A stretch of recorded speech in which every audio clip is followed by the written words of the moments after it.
Okay, so the website tool that I chose is called Storyboard. So what Storyboard does is it will allow my students to create their own short stories, and then they can be viewed by other classmates, their parents, and then they can be viewed by me as well. The purpose of this tool is for students to create short stories where they can use pre-drawn pictures, but they get to create a story in their own sense as well along with it. So they get to design it however they want, name it whatever they want, as long as they're achieving the learning goal.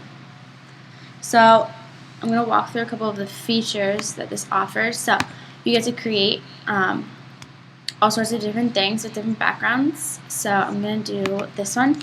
So you can use whatever picture you want, and then you get to choose if you want a long form book, a picture book, or a poem. So I'm going to do a multi-page picture book. And here's where you can create your cover. So I'm going to choose this one. Well, let me see the picture. So I'm going to do this one. You can name it whatever you want. So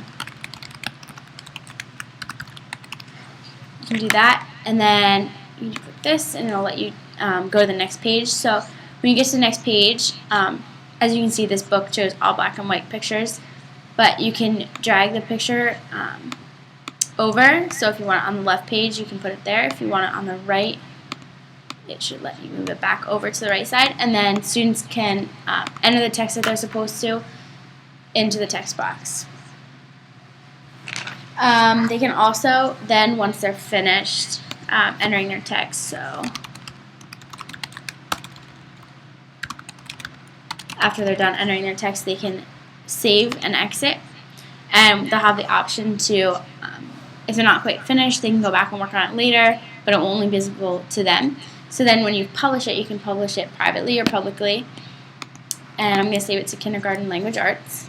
So then you can publish it, and it'll show up onto your home page when you click on it.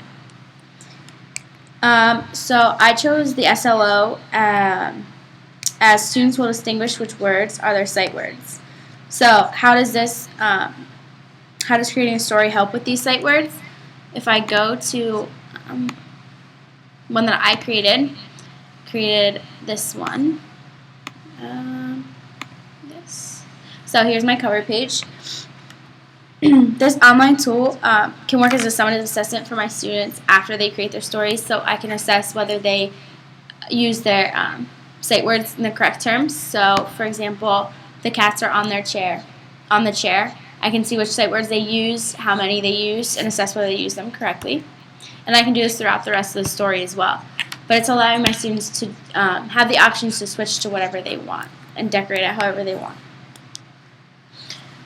I think Storyboard could be a excellent tool for educators for all ages in the classroom. The students can have fun with it. They can create it however they want, but it's also making sure that they are achieving their goals, their student goals. And as you can see, the students can see it. So I can add students to my classroom. I can add my parents in the classroom to it, and they just sign in with this password, and all the parents can see it as well as the students work on it.